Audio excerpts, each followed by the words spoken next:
Hello, we're moving on to the next chapter. We basically did everything in chapter number 9. And now we're just going to do some things with fractions. I don't have time to do everything. I'm going to do one thing this week and one other thing next week. But the first thing we're going to do is simplify. And there's a note here at the top. It says you must factor first.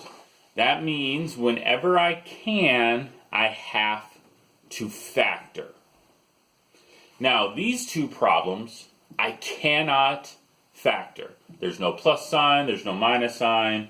I just have numbers and variables. So we can't factor.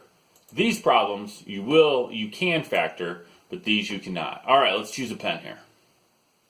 First thing, we have two parts here. We have the number part, and then we have the variable part. They're slightly different.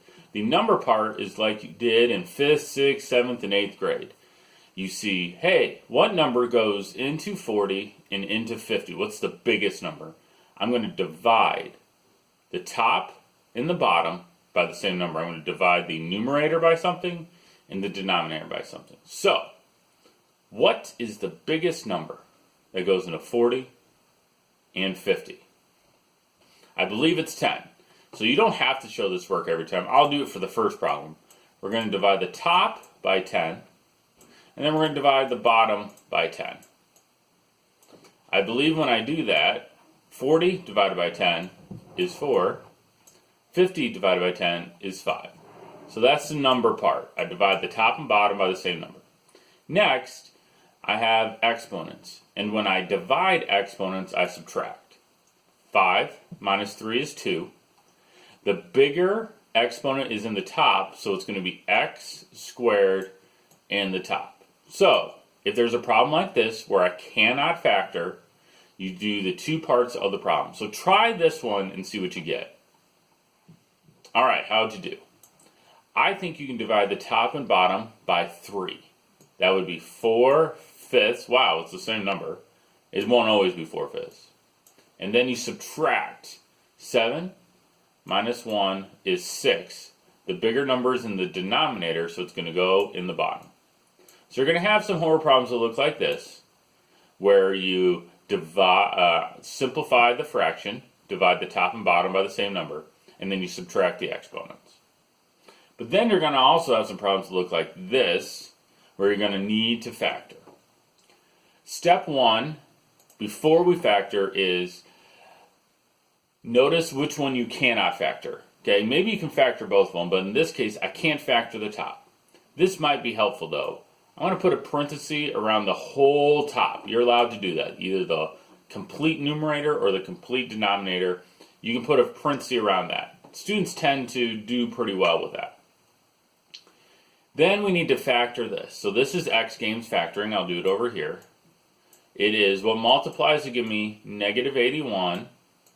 And there's no term in the middle, so it's 0. So what multiplies to give me negative 81 and combines to give me combines to give me nothing. Combines to give me nothing. I believe that's 9 and negative 9. So I have to factor first. I cannot factor the top, so I just put that whole thing in parentheses, x minus 9. And then the denominator, I factor. It should be x plus 9 and x minus 9. So after I factor everything I can factor, then I cross out like completely the same parentheses. So I'm going to cross out the x minus 9 and the x minus 9, and let's see what I have left. If I cross out something and I have nothing left on the top, it's not 0, it's 1. And then what I have left on the bottom is a x plus 9. So again, the first thing you want to do is look to factor. If there's something I can't factor, put the whole thing in parentheses. That tends to help people. Cross out like parentheses and go from there. I really like this next one. Let's see if you can do this one, and here's a hint. The top one is not X Games factoring.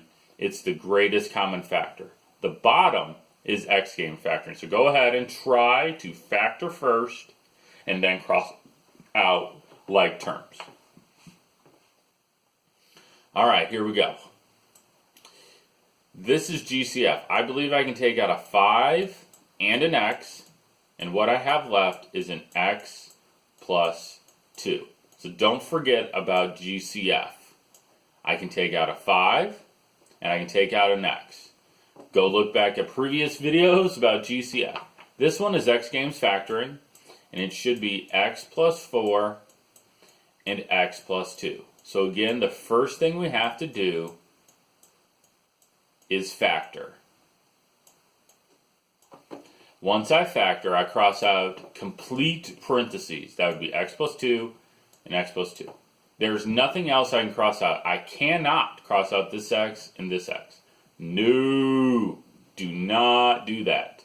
It has to be, the whole parenthesis has to be the same. There's nothing exactly the same, so what do I have left?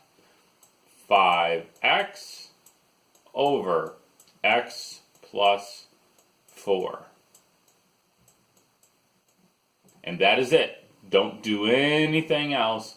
I am done. Again, first thing you want to do is look to factor first and then cross out complete parentheses. At the beginning, notice I can't factor these. They don't have plus signs, they don't have minus signs. This one is different than this one, so please notice that. All right, I have a joke for you, and then you can get on to your assignment. Actually, 2 of them. There's a fine line between a numerator and a denominator, and only a fraction of you will find that funny. Math puns is where I draw the line. Haha. All right.